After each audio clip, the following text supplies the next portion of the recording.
There was a drone video recording, but no audio recording, and it showed Evan Blackman kneeling on the ground with his hands up in the air. The Crown's evidence to try to prove that Evan Blackman did something criminal, it was very, very weak.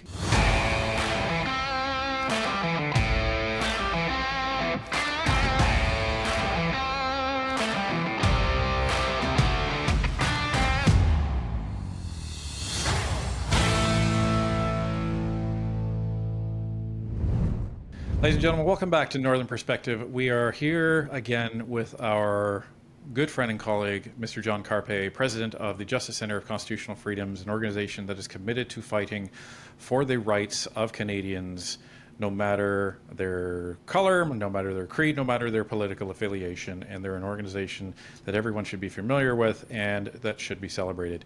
Today, we're going to be chatting with John on a couple of topics. And the first of those is going to be related to the recent, some would say, bombshell story that a judge had ordered TD Bank and the RCMP to produce records from a case related to a person by the name of Evan Blackman and his bank accounts being frozen during the 2022 Convoy protests. So that's about all I need to say. John, welcome back to Northern Perspective, and thanks for covering this with us.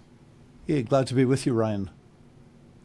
So let's just get right into this. Everybody knows about the 2022 Convoy.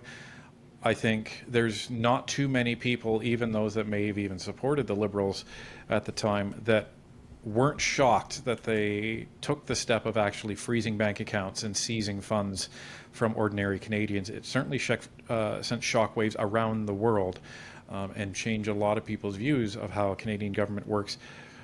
What is your take on, let's just start there. What was your take on that when it happened? Well, it was shocking. I mean, it's like we're a banana republic.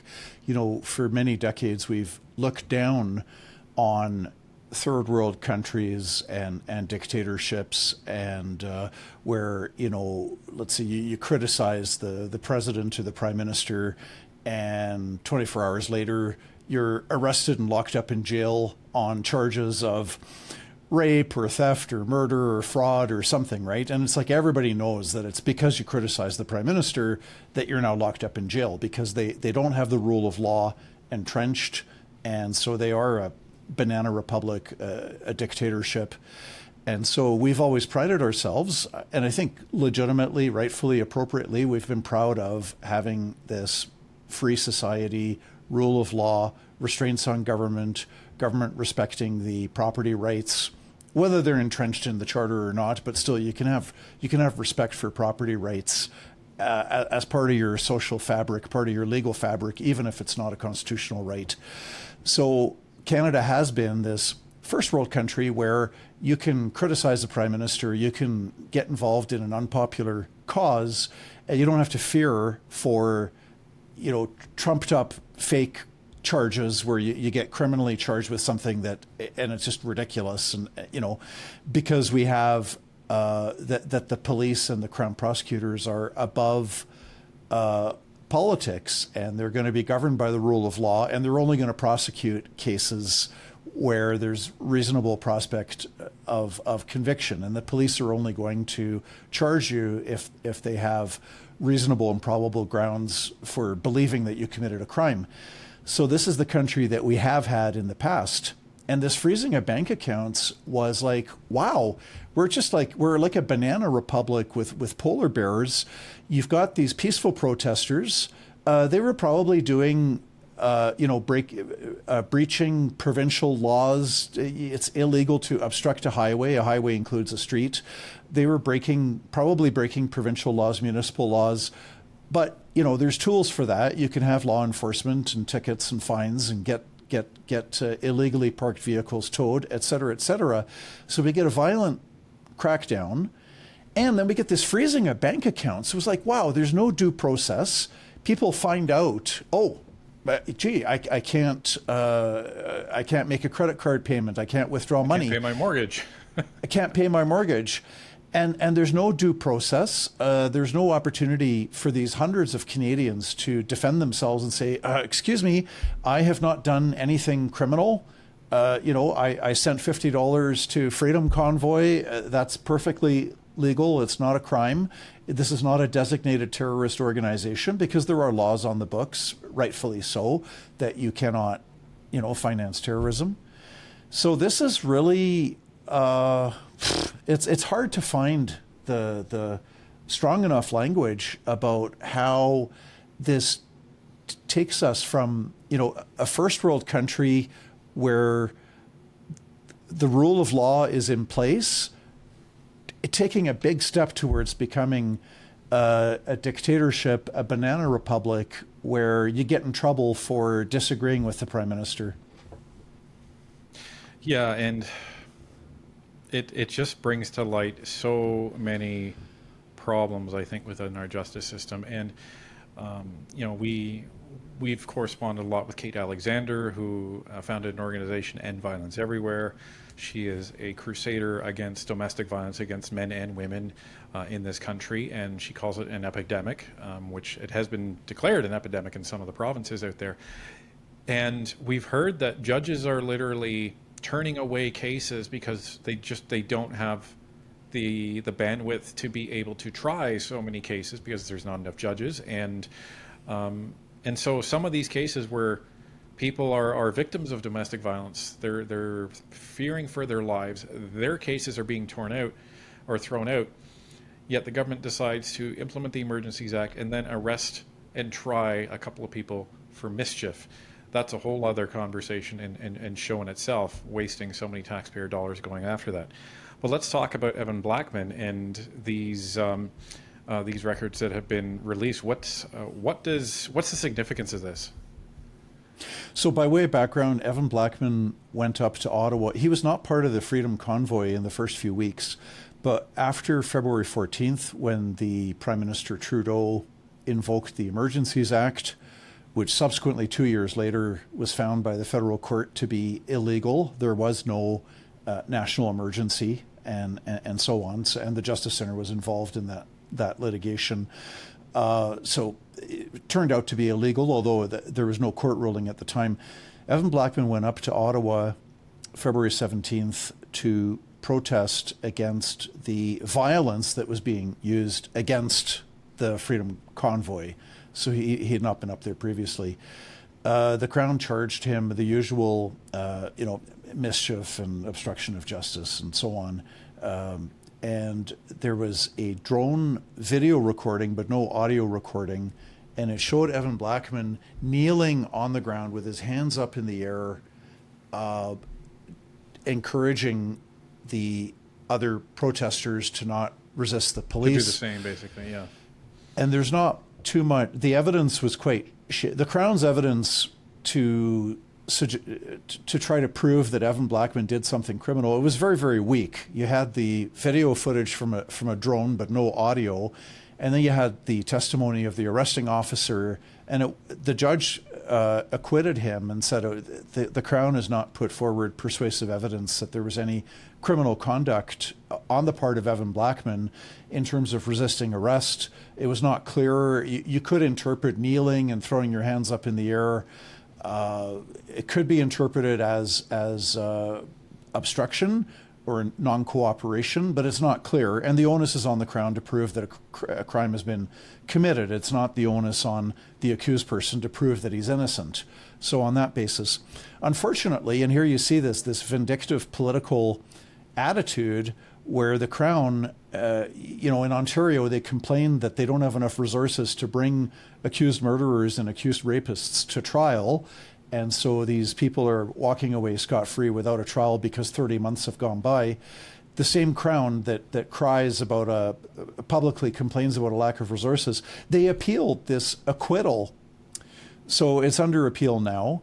And so the lawyers provided by the Justice Centre argued successfully for an order that if he is convicted the second time around on the second trial, we're going to argue for a stay of proceedings because his bank account was frozen, which was unconstitutional. It was a violation of the Charter Section 8, right to be free from unreasonable search and seizure. And so there should be a stay of proceedings.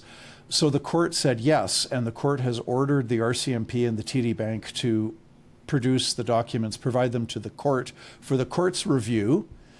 We don't know yet whether the public will get to see it. But at least the lawyers for the Justice Center should get to see that evidence, correct? I believe so. Yeah, the court's going to look at it. So these would be the documents pertaining to the freezing of the bank accounts. So what are the documents that the RCMP like they were sent from the government ordering that? Yeah, and wow. So this is quite a bombshell in that so far nobody knows what these documents were, what these orders were. We don't know specifically how the banks responded. I mean, we have an impression that the bank said, "Oh, yes, sir, right away, sir, we'll do that." The banks were quite keen and eager to cooperate with these very troublesome edicts.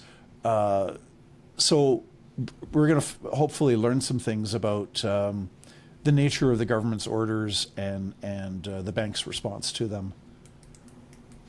Is it possible that these orders, they basically said, as a result of the Emergencies Act, enacted under, whatever section, subclause, whatever, you're required to, immediately turn over forthwith any, documentation and records, would the banks have any option to refuse something like that? Well, they certainly could, because they've got their legal departments. Every bank has got, especially these big banks. Lots of I don't lawyers. know how many lawyers they have on staff, but they have a lot of lawyers. The lawyers could review this and say, well, we disagree with your interpretation, and we disagree with the, you say you've issued this order under the Emergencies Act, but we don't think the order is valid because of this and this. And we think that this doesn't trump the privacy legislation, and we think that it doesn't trump the constitutional rights, and blah, blah, blah, blah, blah, blah.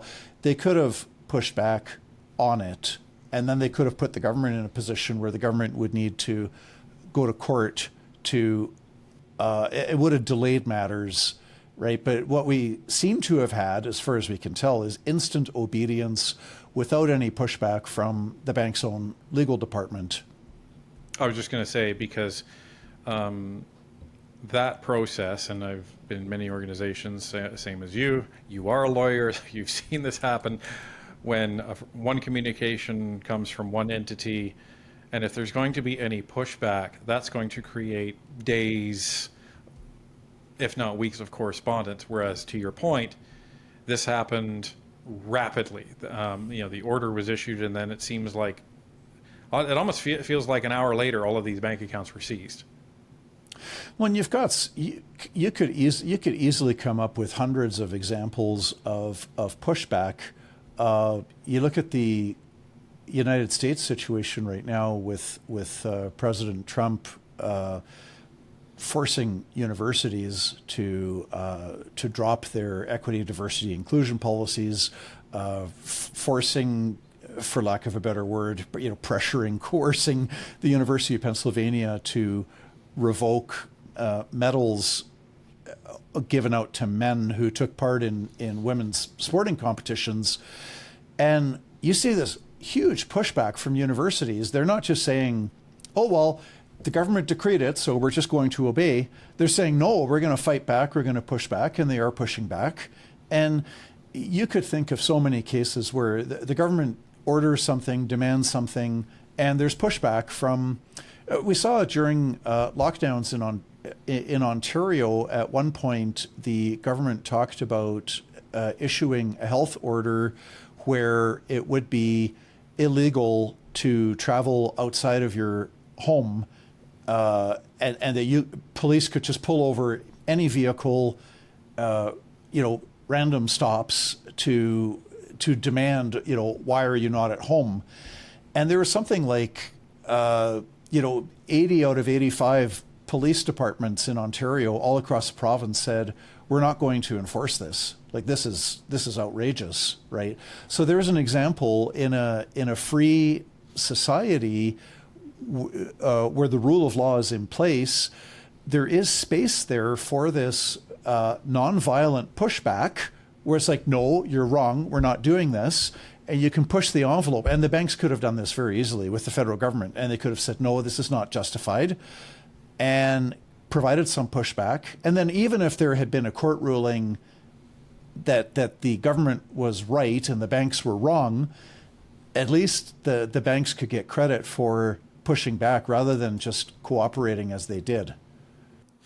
Is there any avenue for the Justice Center or even anybody else, once, assuming it's confirmed that these documents do exist because they've been ordered to produce them, whereas I understand that confidentiality and court proceedings may prevent those documents from immediately being part of public record so people can understand it. Is there any avenue for the Justice Center or anybody else to file freedom of information requests to actually get those documents and be successful? Because you would think that something as significant as that should be out in the public to understand what that was. That's not a matter of national security. That's a matter of government overreach that has been, as you said, ruled unconstitutional. Yeah, this is not sensitive military information that has to be kept confidential to protect us from a foreign enemy. I mean, these documents you could just redact a name. I don't see why the public shouldn't know the nature of the correspondence between the federal government and the banks. So you could simply black out the names of individuals and you could see what happened. The other thing that I'm actually curious about myself, I should look into, is how many civil suits are in existence. The Justice Center, typically, we don't do a civil lawsuit for damages. We focus all of our resources on the government and securing a court declaration that the government acted illegally. Once we have that, we leave it to other lawyers to fight for over damages. But it seems to me that because we have this court ruling from January 2024, federal court ruling, Justice Mosley, that the federal government acted illegally in invoking the Emergencies Act, and that the freezing of bank accounts was an unjustified violation of constitutional rights. It seems to me that the door is open for Canadians to sue for damages. That would be the damages. There'd be psychological distress. There could be, like, maybe some of your business dealings went sideways, or you lost the ability to run your business. You suffered financial losses. For those sorts of things, it wouldn't be millions of dollars, but it should be possible to sue for damages with these, with a declaration being of a national emergency and the government's orders having been declared illegal.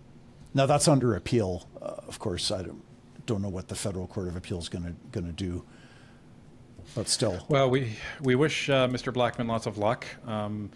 Hopefully evidence and truth will be on his side, and but I guess the upside is that the ace in the hole in this case is the JCCF kind of secured a court stay of proceedings should he be convicted. So just to elaborate on that and maybe summarize that for people who may not understand, what effect does that have? So okay, hypothetically the appeal of the government or the Crown is successful and he's convicted. What does that stay do for Evan? Well, if he's convicted, after this new second trial has taken place, we would apply for a stay to say that the charges should no longer proceed because his rights were violated by the illegal freezing of his bank accounts, and to still punish him when his own rights have been violated in that fashion by government would bring the administration of justice into disrepute.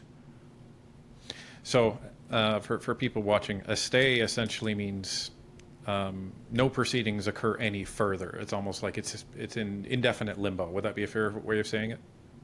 Yeah, yeah.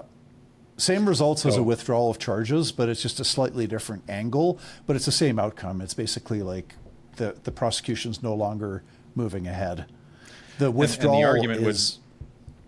I was just going to say, in the argument that the JCCF essentially put forward is, it's almost a, if we go back to math class in high school, you have 1 on one side of the equation, -1 on the other side of the equation, and they both cancel each other out, and we're at 0. So the 1 on one side is the potential conviction of Mr. Evan Blackman, but the -1 on the other side is the court ruling that the whole action was unconstitutional in the first place, so his rights were violated that led up to that point where he, allegedly committed the offense. So both sides should cancel each other out, and that's where the stay sits, right in the middle.